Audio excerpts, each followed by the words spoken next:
Bonjour à tous, bienvenue à notre culte du 10 janvier 2021 en mode confiné encore. Ce matin, nous allons lire deux passages, un dans l'Ancien Testament, un dans le Nouveau Testament, et puis nous continuerons, ou plutôt devrais-je dire, nous terminerons notre série dans la lettre de Paul aux Romains, et nous aurons deux cantiques que nous pourrons chanter euh, ce matin.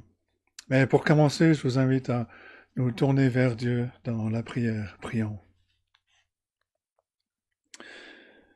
Notre Dieu et Père céleste, c'est un privilège que tu nous donnes de pouvoir venir devant toi ce matin.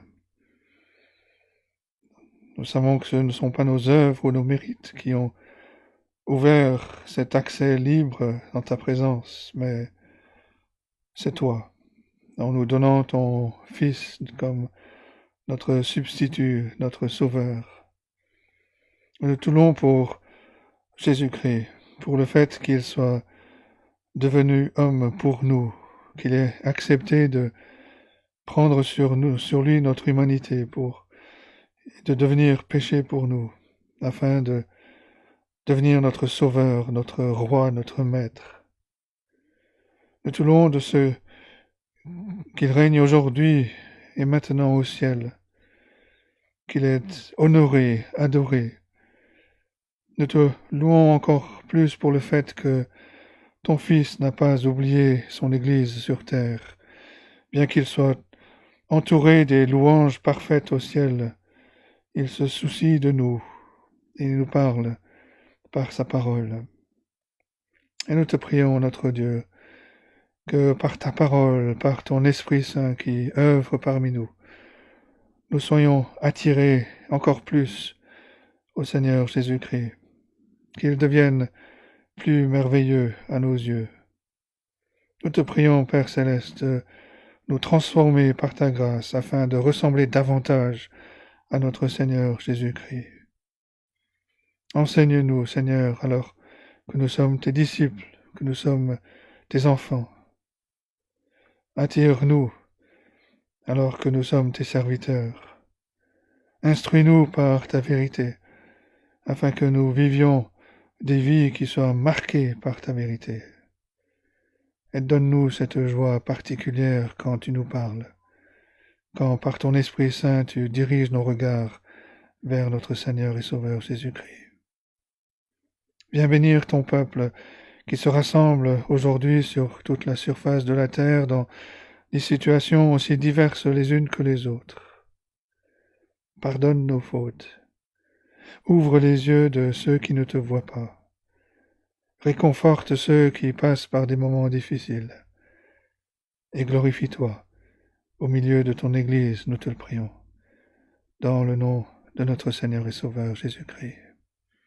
Amen. Notre première lecture ce matin est dans le livre des psaumes, c'est le psaume 96. Psaume 96.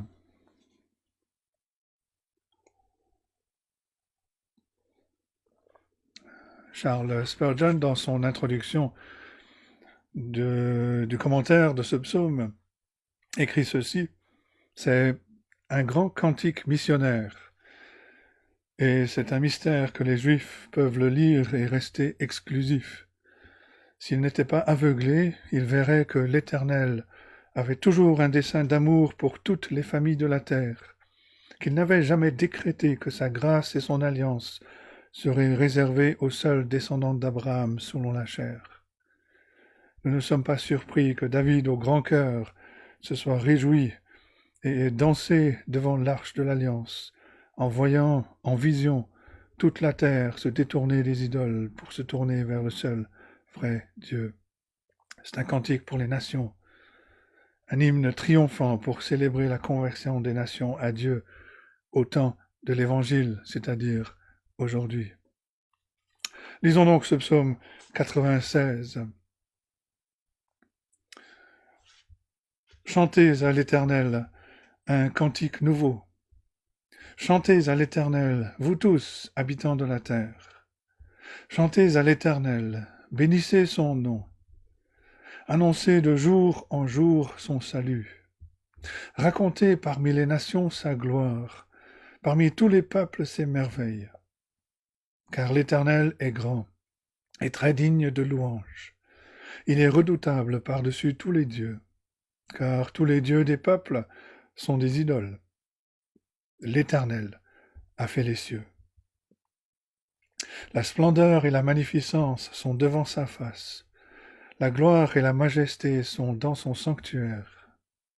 Famille des peuples, rendez à l'Éternel gloire et honneur. Rendez à l'Éternel gloire pour son nom.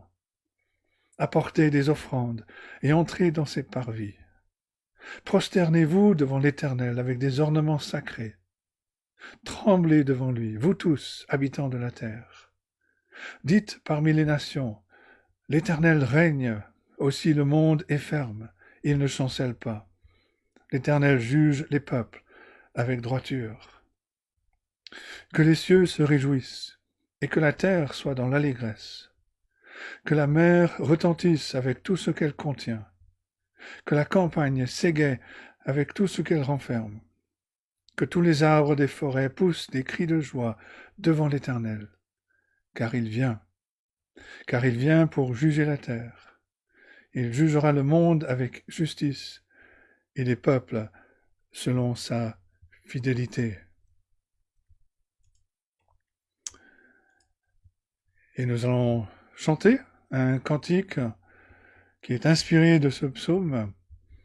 C'est le numéro 76 dans nos recueils, mais les paroles apparaîtront sur l'écran. Seigneur, que n'ai-je mille voix pour chanter tes louanges. Cantique numéro 76. Seigneur, que n'ai-je mille voix pour chanter tes louanges, pour chanter tes louanges et faire monter jusqu'aux anges les gloires de ta gloire, les gloires de ta croix, les gloires de ta croix. Jésus, mon Seigneur et mon Dieu, que ton souffle m'anime, que ton souffle m'anime, pour que par moi ton nom sublime retentissant tout lieu, retentissant tout lieu, retentissant tout lieu.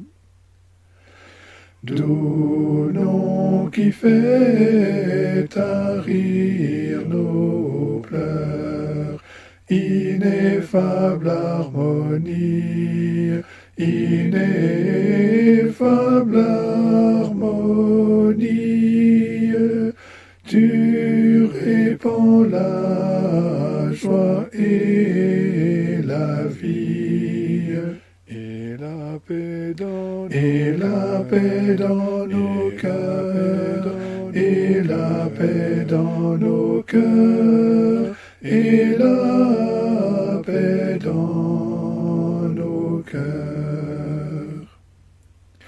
Désormais je n'ai plus d'effroi, aucun mal ne m'accable, aucun mal ne m'accable. Ton sang rend pur le plus coupable. sang coula pour moi, ton sang coula pour moi, ton sang coula pour moi. Notre deuxième lecture est dans le Nouveau Testament, dans la première lettre aux Corinthiens, chapitre 1er. Nous lirons à partir du verset 18. 1 Corinthiens, chapitre 1, verset 18, c'est un passage auquel l'on fera allusion tout à l'heure dans le message, donc je ne ferai pas de grands commentaires, simplement Paul ici compare la sagesse de Dieu avec la sagesse des hommes et il invite ses lecteurs à réfléchir euh, à la réalité. Donc il invite ces Corinthiens et il nous invite nous aussi à la réflexion. 1 Corinthiens, chapitre 1, et nous lisons à partir du verset 18. Car la prédication de la croix est une folie pour ceux qui périssent. Mais pour nous qui sommes sauvés, elle est une puissance de Dieu. Aussi est-il écrit, je détruirai la sagesse des sages et je rendrai nulle l'intelligence des intelligents. Où est le sage? Où est le scribe? Où est le raisonneur de ce siècle? Dieu n'a-t-il pas convaincu de folie la sagesse du monde? Car puisque le monde avec sa sagesse n'a point connu Dieu, il a plu à Dieu dans sa sagesse de sauver les croyants par la folie de la prédication.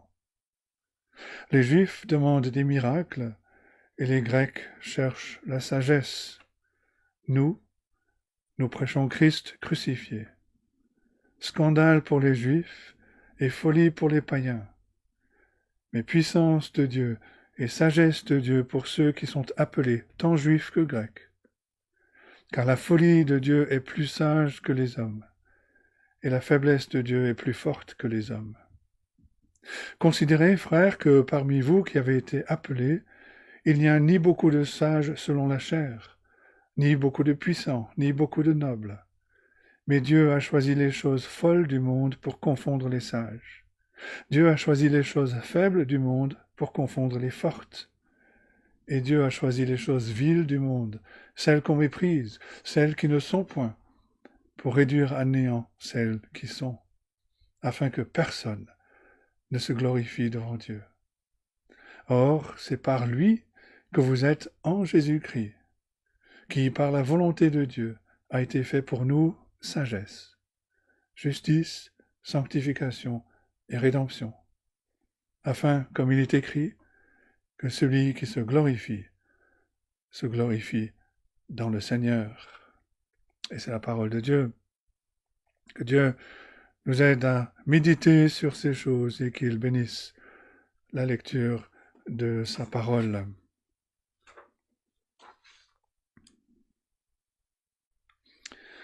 Nous allons nous tourner vers le message.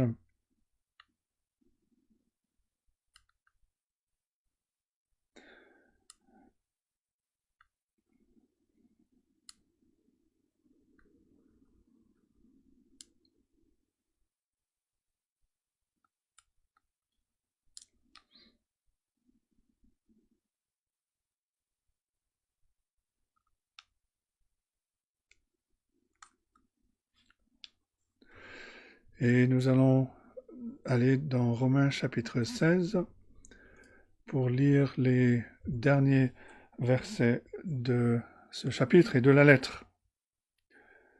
Romains chapitre 16, nous allons lire les versets 25 à 27.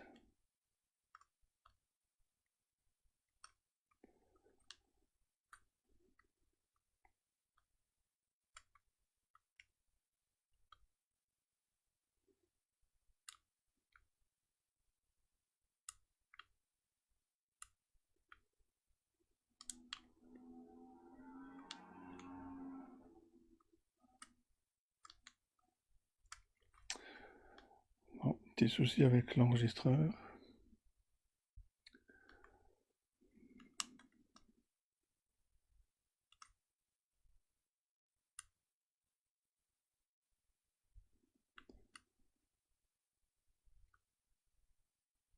Voilà. Romains chapitre 16, les versets 25 à 27.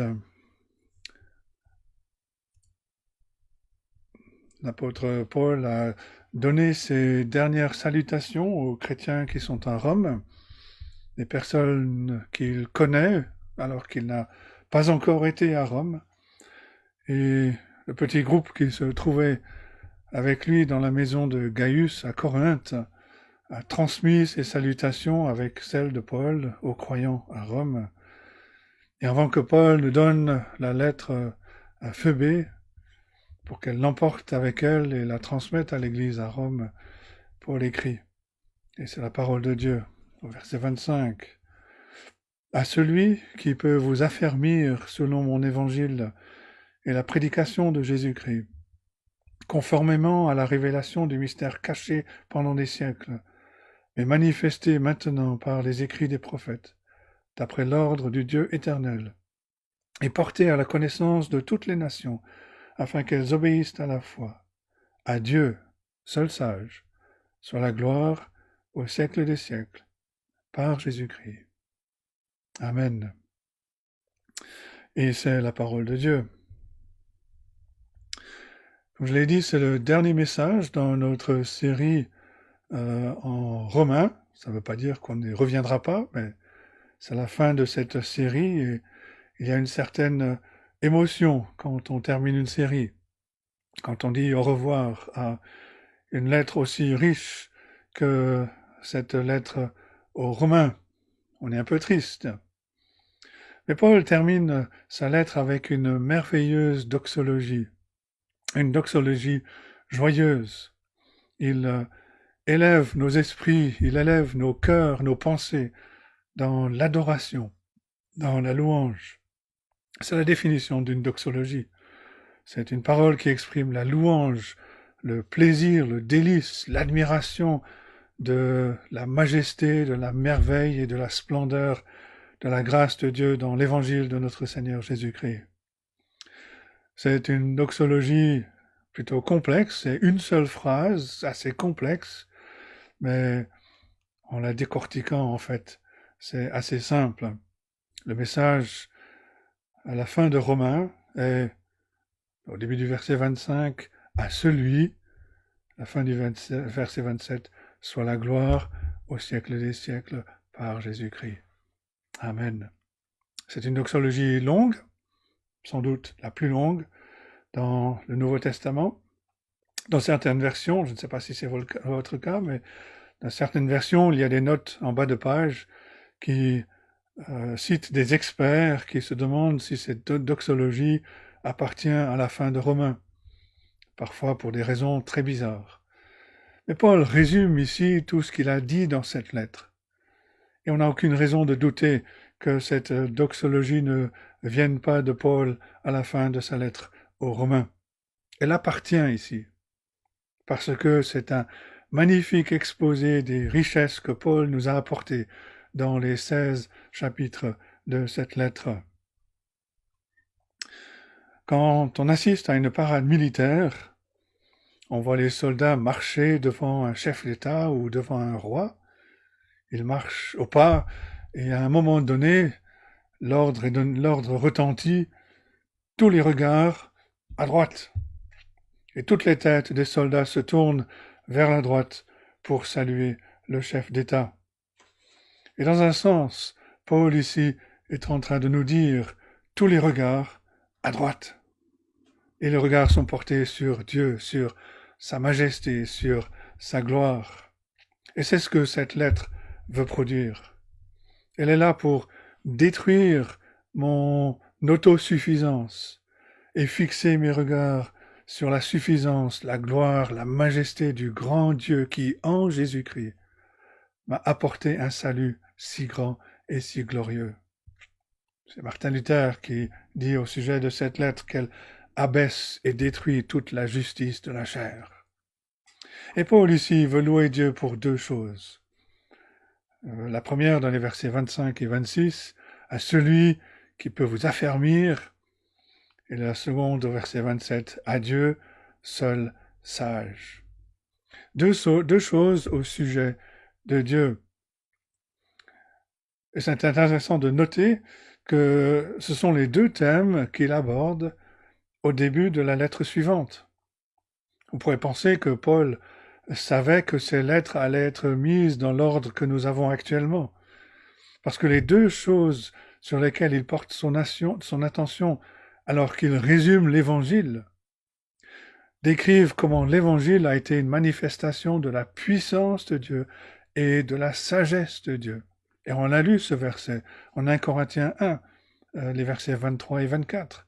Nous prêchons Christ crucifié, scandale pour les Juifs et folie pour les païens, mais puissance de Dieu et sagesse de Dieu pour ceux qui sont appelés tant juifs que grecs.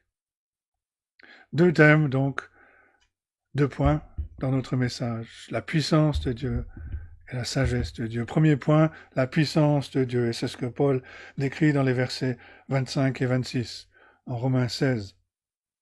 En fait, Paul, réellement, il dit ceci, maintenant à celui qui a la puissance, à celui qui est puissant pour vous fortifier selon mon évangile. Paul va attirer notre attention sur la puissance de Dieu dans l'évangile. Et cela nous indique que c'est vraiment le serre-livre de Romains. Vous voyez que ce que c'est qu'un serre-livre, si on veut garder les livres à la verticale, on va mettre un serre-livre à chaque extrémité. Et cela permet de garder les livres à la verticale. Rappelez-vous, Paul avait annoncé son thème au chapitre 1er de sa lettre aux Romains, versets 16 et 17, car je n'ai point honte de l'évangile, c'est la puissance de Dieu pour le salut de quiconque croit, du juif premièrement, puis du grec. Et après avoir dit aux Romains que l'évangile est la puissance de Dieu pour le salut de quiconque croit, du juif et du païen, après avoir développé tout cela d'une façon très détaillée, Paul retourne à ce thème à la fin de sa lettre, comme pour dire, maintenant que vous voyez tout cela, maintenant que je vous ai expliqué la puissance de Dieu dans l'Évangile, tous vos regards à droite, élevez vos cœurs, amis croyants, parce que votre Dieu a la puissance de vous affermir, de vous fortifier selon mon Évangile. Paul est en train de nous dire, l'Évangile qui a la puissance de nous sauver est l'Évangile qui a la puissance de nous affermir, de nous garder. Et c'est le point que l'apôtre Paul fait dans cette doxologie. Dieu qui nous a justifiés, qui vous a mis à part, qui vous a sanctifiés en Jésus-Christ, qui vous conduit à travers les tribulations vers la gloire, ce Dieu est le même Dieu qui est capable de vous affermir, capable de vous fortifier. Vous voyez? En fait, c'était ce qu'il voulait dire depuis le début. Il a écrit qu'il voulait venir à Rome, chapitre 1, versets 11 et 12, pour vous communiquer quelques dons spirituels afin que vous soyez affermis.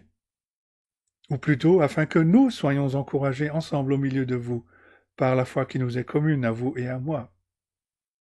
Et nous sommes stupides quand nous regardons ailleurs que dans l'Évangile pour être affermis, pour être fortifiés dans la vie chrétienne.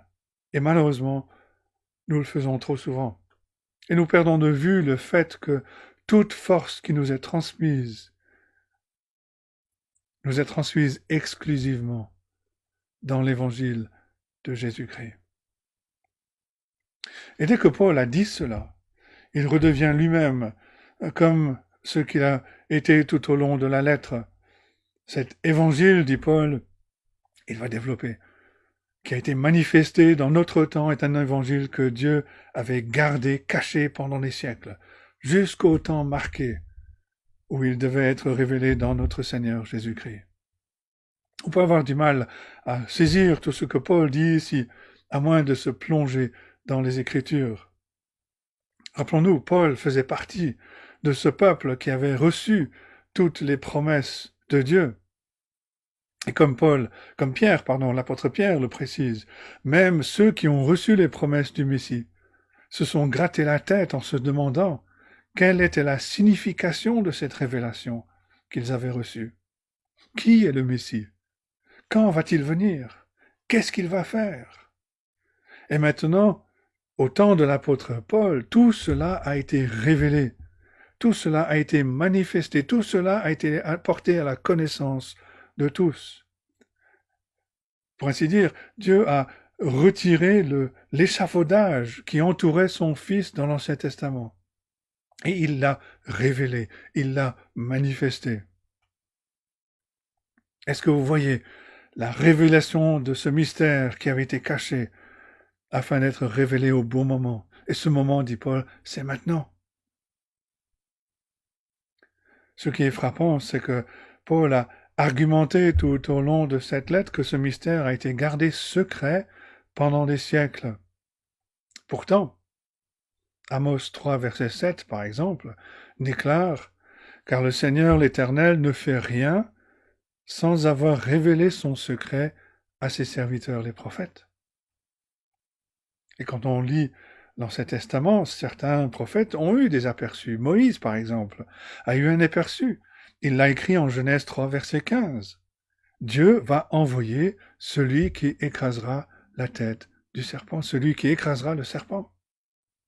Il a aussi parlé d'un jour où un prophète viendra qui serait bien plus grand que lui. David a vu que l'Éternel établira son propre fils sur le trône de l'univers, qu'il amènera toutes les nations à lui être soumises. Jérémie a vu qu'un jour, d'une certaine façon, Dieu établira une nouvelle alliance qui amènera le pardon définitif des péchés. Ésaïe, qui est monté au sommet de la révélation de l'Ancien Testament, a vu que celui qui allait venir allait être méconnaissable, blessé, frappé, brisé pour les péchés de son peuple. Et ce que les croyants de l'Ancien Testament avaient, c'était la révélation de ces aperçus que Dieu a donnés à ses prophètes, qui accompagnaient la promesse faite à Adam et à Ève, et l'alliance faite avec Abraham. Comme l'auteur de la lettre aux Hébreux nous le dit au chapitre 1, verset 1, Dieu a parlé à plusieurs reprises et de plusieurs manières à nos pères les prophètes. C'était des petites pièces d'un grand puzzle.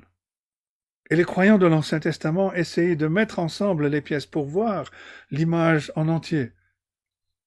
Mais ils n'avaient pas la clé. Ils n'avaient pas le secret pour les aider à assembler toutes les pièces. Celui qui écrasera le serpent, le prophète plus grand que Moïse, celui qui établira la nouvelle alliance, le roi qui sera établi sur le trône de l'univers, le serviteur souffrant, qui donnera sa vie pour son peuple. Toutes ces choses décrivent une seule et même personne. Et cela, nous dit Paul, a été révélé, manifesté maintenant, révélé au grand jour. Toutes les lignes de la révélation de l'Ancien Testament se rejoignent et nous dirigent vers le Fils de Dieu, le Seigneur Jésus-Christ. Ce secret qui a été gardé pendant des siècles, qui a été communiqué dans les écrits des prophètes, ce secret a été révélé. Et voici ce qui est étonnant. Il a été porté à la connaissance de toutes les nations, d'après l'ordre éternel de Dieu. C'est ce que Paul dira par exemple aux Athéniens en Acte 17, versets 30 et 31. Dieu, sans tenir compte des temps d'ignorance, annonce maintenant à tous les hommes, en tout lieu, qu'ils ont à se repentir, parce qu'il a fixé un jour où il jugera le monde selon la justice, par l'homme qu'il a désigné, ce dont il a donné à tous une preuve certaine, en le ressuscitant des morts. C'est quelque chose qui était ancré chez l'apôtre Paul depuis le début, depuis son appel au ministère de la prédication de l'Évangile. Ce qu'Ananias est allé dire à Paul est bouleversant. Dieu t'appelle à aller vers les nations, vers les païens. Et c'est étonnant, quand on lit le livre des Actes des Apôtres, on voit que pendant que Saul de Tarse, l'ancien nom de Paul, était arrêté sur le chemin de Damas et humilié, que Dieu lui faisait savoir qu'il l'envoyait chez les païens, en même temps, Simon-Pierre, l'apôtre principal, si on peut dire, à ce moment-là, était toujours confronté à la question de savoir si l'évangile n'était que pour les Juifs. Et c'est une merveilleuse indication de toutes les luttes, mais aussi de l'humilité de ces apôtres d'origine juive qui ont accueilli Paul, qui lui ont imposé les mains quand Dieu l'avait expressément commandité à annoncer l'évangile aux nations afin qu'elles obéissent à la foi. Et dans ce sens, cela avait été un mystère. Les apôtres ne l'ont pas compris. Même après avoir vécu aux côtés du Seigneur Jésus, ils n'étaient pas capables de lire et de comprendre l'Ancien Testament. Ils ne pouvaient pas voir de façon claire ce qui était intégré dans l'Ancien Testament comme un code, que Dieu était le Dieu des nations, que le Dieu missionnaire était le Dieu des païens. C'était difficile pour eux d'accepter la promesse qui avait été donnée à Abraham, que dans sa postérité, toutes les nations de la terre seraient bénies. C'était difficile d'accepter ce que Dieu a dit à son Fils dans le psaume 2, verset 8. « Demande-moi et je te donnerai les nations pour héritage, les extrémités de la terre pour possession. » Et quelle pouvait être la signification de cette déclaration au sujet de la venue du Seigneur Jésus-Christ, du serviteur de l'Éternel, qui serait une lumière pour les nations? Comment serait-il possible que le serviteur souffrant d'Ésaïe 52-53 serait un sauveur qui apporterait la rédemption aux nations? C'était difficile pour les disciples de comprendre ces choses, jusqu'au moment où le Seigneur Jésus leur donne cette mission avant son ascension, Matthieu 28, verset 19. « Allez, faites de toutes les nations des disciples. » Et Paul est excité par cette mission. Et c'est normal, parce que Paul a parlé de cela déjà au chapitre 15. Il ressent cette excitation parce qu'il est impliqué dans cette mission. Et c'est de cette façon que l'on ressent l'excitation de l'Évangile. On ne ressent pas l'excitation de l'Évangile en allant s'isoler pour étudier la lettre aux Romains. On ressent l'excitation de l'Évangile quand on est pris par cet Évangile, que l'on vient faire partie de la grande entreprise missionnaire de l'Église de Jésus-Christ. Cette mission qui est d'amener le message de la grâce de Dieu en Jésus-Christ aux nations, par tous les moyens possibles. C'est ce qui nous amène ce genre d'excitation. Paul était submergé par cette excitation. Lui, qui avait été un ennemi des païens et un ennemi de Jésus-Christ, il était maintenant un homme qui aimait le Seigneur Jésus-Christ plus que tout. Il était un ministre, un serviteur du Seigneur Jésus-Christ. Et comme il l'écrit aux Éphésiens, il était même prêt à devenir un prisonnier de Christ pour les païens. Quelle était la cause de son excitation? C'était que Dieu l'avait inclus dans ses desseins. Est-ce que nous connaissons quelque chose de cette excitation? Est-ce que nous sommes humiliés devant Dieu à cause du poids de la bénédiction d'avoir été inclus dans les desseins de Dieu? J'espère qu'à la fin de notre étude de ce livre, nous n'aurons pas une vue plus petite de ce que veut dire être chrétien. Parce que être chrétien est quelque chose d'énorme. Ça englobe toute la réalité. C'est quelque chose qui transforme la vie, qui produit des sacrifices que nous sommes prêts à offrir, qui produit un mode de vie qui se réjouit dans l'Évangile. Et Paul est excité par tout cela. Il écrit « à celui qui peut vous affermir ». Paul sait que Dieu est capable, qu'il est puissant pour nous affermir.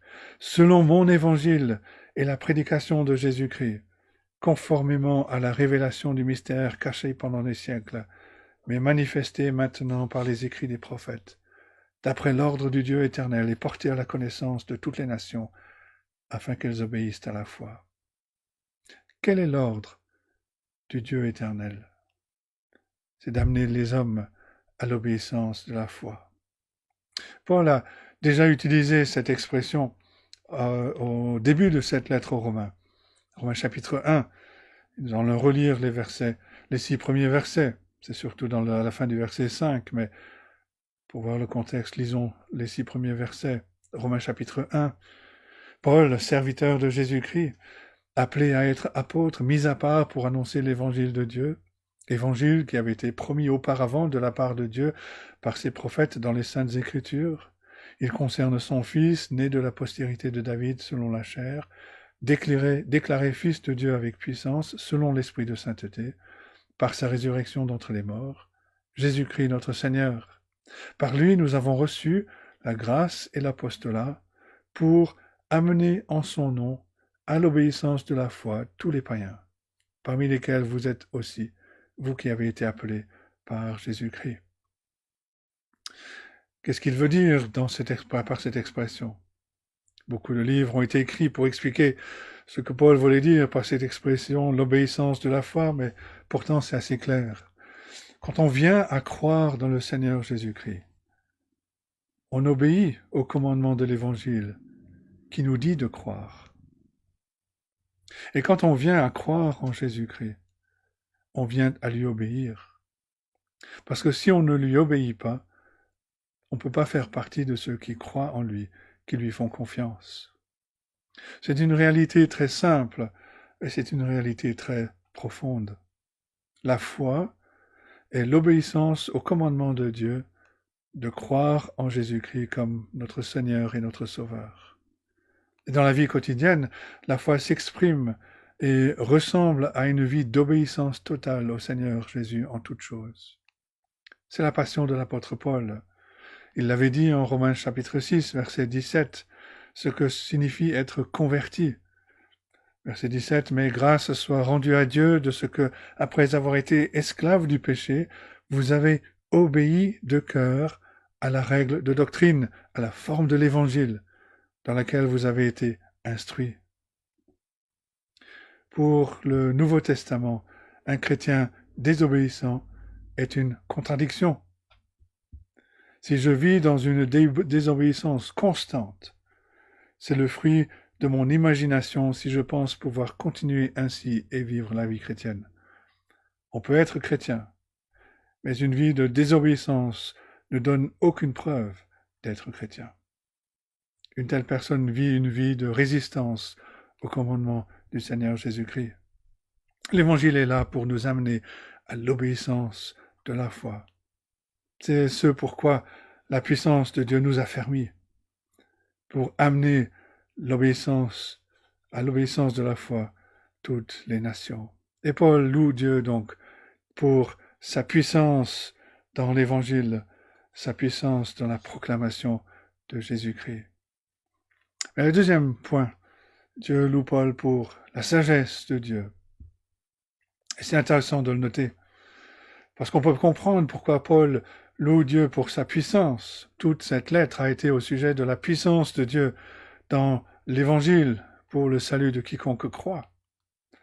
Alors pourquoi Paul vient-il dans cette doxologie exprimer sa louange à Dieu qu'il décrit comme le seul sage, à Dieu seul sage? Comme on l'a dit plus tôt, si on tourne la page pour aller en 1 Corinthiens chapitre 1, ce passage qu'on a lu tout à l'heure, on a un aperçu pourquoi Paul dit cela. Sans aller trop en détail,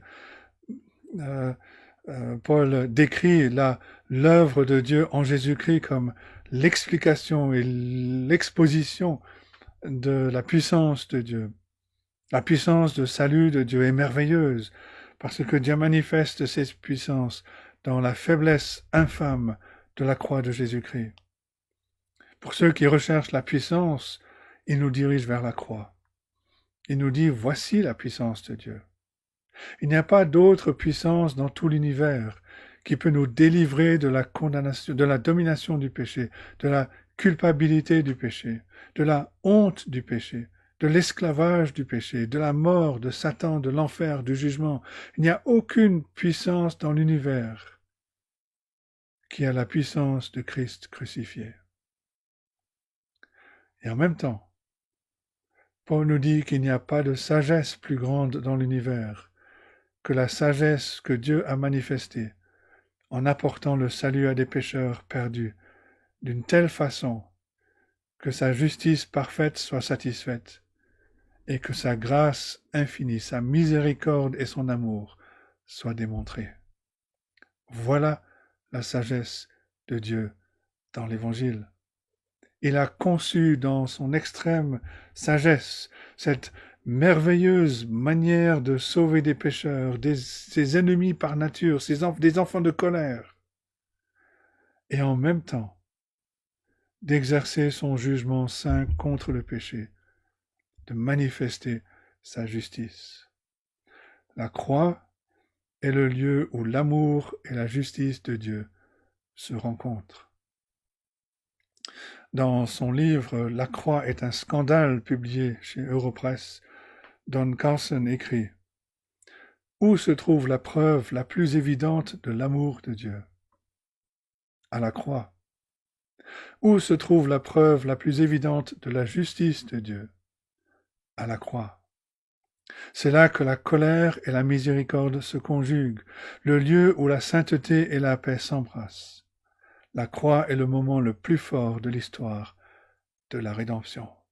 C'est sur la page 69. Dieu nous dit qu'il y a un lieu où il peut rencontrer avec sa sagesse. Lui, le Dieu 3 fois saint, lui devant qui les chérubins, ces êtres parfaits, se voilent la face. Il nous dit qu'il y a un lieu où il peut nous rencontrer. Il a conçu un lieu où l'homme pécheur qui est normalement détruit par une telle sainteté, une telle pureté, Dieu a conçu un lieu où l'homme pécheur peut être sauvé par ce Dieu 3 fois saint, par le substitut qui nous a donné notre Seigneur et Sauveur Jésus-Christ, qui est mort sur la croix. Cette sagesse est admirable. Dieu est 100% cohérent avec sa justice et son amour. Et il nous dit, rencontrons-nous à la croix. Bien entendu, Paul avait merveilleusement développé cela dans les 8 premiers chapitres où il a donné beaucoup d'illustrations de cela. Chapitre 8, par exemple, il note la sagesse de Dieu quand il utilise nos tribulations pour nous transformer, pour nous faire avancer vers la gloire. C'est tellement sage que le monde, les gens autour de nous ne peuvent pas comprendre cela, que dans l'économie de Dieu pour son peuple, les choses qui les font souffrir, l'opposition qu'ils peuvent connaître en tant que chrétiens, ces choses, dans la sagesse de Dieu, deviennent les instruments sûrs entre les mains de Dieu, avec lesquels il nous forme, avec lesquels il nous façonne à l'image de Jésus-Christ, en enlevant tout ce qui ne ressemble pas au Seigneur Jésus-Christ. C'est le secret que tant de martyrs ont compris et qui a étonné le monde. Il n'y a absolument rien que l'homme puisse faire aux chrétiens qui pourrait détruire le chrétien. Tout ce que l'homme peut faire au chrétien dans son antagonisme envers le chrétien devient en fait un instrument entre les mains de Dieu, entre les mains d'un Dieu sage, qui transforme le chrétien de plus en plus à l'image de son Seigneur et Sauveur Jésus-Christ. C'est quelque chose d'étonnant, d'absolument merveilleux. Dieu est tellement sage, Dieu est tellement rempli de sagesse. Il est capable de produire ce que son cœur désire, par le meilleur moyen possible, dans un monde pécheur, dans un monde déchu. En fait, les derniers chapitres de cette lettre, les chapitres 12 à 15, ont parlé de la sagesse de Dieu. Dans ces chapitres, Paul a enseigné l'Église comment vivre ensemble au milieu de toutes nos différences, des différences d'origine, des différences de pratique. Et par l'apôtre Paul, Dieu a enseigné à ses croyants à Rome la sagesse en Jésus-Christ. Comment vivre ensemble comme un peuple uni, comment vivre en harmonie malgré toutes les différences, parce qu'ils appartiennent au Seigneur Jésus-Christ, chacun reconnaissant que Jésus-Christ a accueilli chacun d'entre eux. C'est pour ça que Paul peut écrire aux Éphésiens, chapitre 3, verset 10, « C'est pourquoi les dominations et les autorités dans les lieux célestes connaissent aujourd'hui, par l'Église, la sagesse infiniment variée de Dieu. » C'est dans l'Église, la véritable Église, le corps de Christ, que Dieu affiche l'infini, la variété infinie de sa sagesse. Dieu dit aux dominations, aux autorités, quelles qu'elles soient, c'est pas le sujet pour nous ce matin, mais il dit à ces dominations, vous voyez l'Église de mon Fils, remarquez ma sagesse, notez ma sagesse. On a des personnes qui sont radicalement différentes les unes des autres, qui, par la sagesse de Dieu, peuvent s'entendre et avancer ensemble dans la foi, s'aimer les uns les autres, porter les fardeaux les uns des autres. Et tout cela, nous dit Paul, nous conduit à louer et à rendre gloire à Dieu par Jésus-Christ. C'est intéressant que Paul revienne à cela. À la fin du chapitre 5, Paul dit que notre salut est en Jésus-Christ. À la fin du chapitre 6, Paul dit que notre salut est en Jésus-Christ. À la fin du chapitre 7, Paul dit que notre salut est en Jésus-Christ. À la fin du chapitre 8, Paul écrit que rien ne peut nous séparer de l'amour de Dieu manifesté en Jésus-Christ, notre Seigneur. Et Paul vient à cette même conclusion. C'est par ce même Jésus-Christ que toute gloire et toute louange soit adressée à Dieu. Verset 27, « À Dieu seul sage, soit la gloire au siècle des siècles, par Jésus-Christ. » Et en réalité, ça a été son thème tout le long. Paul a commencé en nous parlant de la façon dont l'homme a échangé la gloire de Dieu pour l'idolâtrie. Il a continué au chapitre 3 en soulignant que nous avons tous péché, que nous sommes tous par nature privés de la gloire de Dieu. Il nous a dit comment, par Jésus-Christ, étant justifiés par la foi, nous nous réjouissons dans l'espérance de la gloire de Dieu. Au chapitre 8, il a parlé de comment, par les tribulations, nous avançons vers la gloire et comment à la fin, nous serons remplis de cette gloire. Il a dit à la fin de cette grande explication de la sagesse de Dieu dans l'histoire, dans ses relations avec les Juifs et les païens, il s'exprime au chapitre 11, verset 36, « À Dieu la gloire dans tous les siècles. » Et au chapitre 15, verset 7, de façon remarquable, après avoir parlé de la façon dont on vit la communion fraternelle les uns avec les autres, il écrit « Accueillez-vous donc les uns les autres comme Christ vous a accueillis pour la gloire de Dieu. » Et rappelez-vous, qu'est-ce que le Seigneur Jésus-Christ a prié la veille de sa crucifixion? Jean 17, verset 22, « Je leur ai donné la gloire que tu m'as donnée, afin qu'ils soient un, comme nous sommes un. » Quand le peuple de Dieu s'accueille les uns les autres, quand il vit la réalité de la communion fraternelle dans l'Évangile, c'est quelque chose de glorieux. On ne s'attend pas à ce que des personnes qui ne sont pas chrétiennes soient capables de comprendre ce qu'elles ressentent quand elles viennent au milieu du peuple de Dieu qui vit dans une communion heureuse, une réconciliation mutuelle, un amour, une affection les uns pour les autres. Mais parfois, dans leurs paroles, ces personnes vont confesser qu'elles ont goûté quelque chose de glorieux.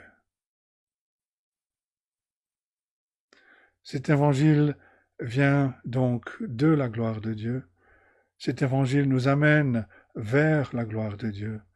Cet évangile est pour la gloire de Dieu. À celui qui peut vous affermir selon mon évangile et la prédication de Jésus-Christ, à Dieu seul sage, soit la gloire au siècle des siècles, par Jésus-Christ. Amen.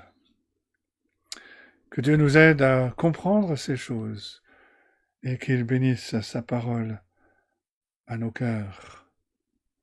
Amen.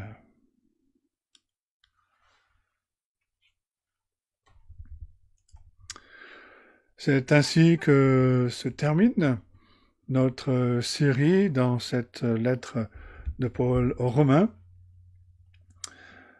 Dieu voulant, dimanche prochain, nous commencerons une nouvelle série qui, en principe, devrait être beaucoup plus courte. Et ce sera une série dans le livre de Ruth. Si vous ne savez pas où ce livre se trouve, c'est le 8e livre de l'Ancien Testament. Et je vous invite à lire au moins un chapitre de ce livre avant dimanche prochain. Et avant de conclure, je vous invite à chanter un autre cantique, qui est le numéro 154 dans notre recueil, « Dieu nous donne sa grâce ». Cantique numéro 154. Dieu nous donne sa grâce, elle est seule efficace, en y croyant nous sommes sauvés. Et toujours la confiance produit l'obéissance au Sauveur qui nous a rachetés. Si nous croyons, si nous obéissons, le Seigneur est notre appui, attendons-nous à lui. Le Seigneur est fidèle, abrité sous son aile, fions-nous à son divin secours. Avançons-nous sans crainte, écoutons sa voix sainte, et qu'ainsi nous progressions toujours. Si nous croyons, si nous obéissons, le Seigneur est notre appui, attendons-nous à lui. Par sa sainte parole, par l'Esprit qui console, il veut nous diriger pas à pas. C'est déjà la victoire, puis un jour dans la gloire, nous le servirons mieux qu'ici-bas. Si nous croyons, si nous obéissons, le Seigneur est notre appui, attendons-nous à lui. Et nous terminons notre culte avec cette bénédiction que nous trouvons en Jude, les versets 24 et 25. Or, à celui qui peut vous préserver de toute chute et vous faire paraître devant sa gloire irréprochable et dans l'allégresse. À Dieu seul, notre Sauveur, par Jésus-Christ notre Seigneur, soit gloire, majesté, force et puissance, dès avant tous les temps, et maintenant, et dans tous les siècles. Amen. Bon dimanche et bonne semaine à tous.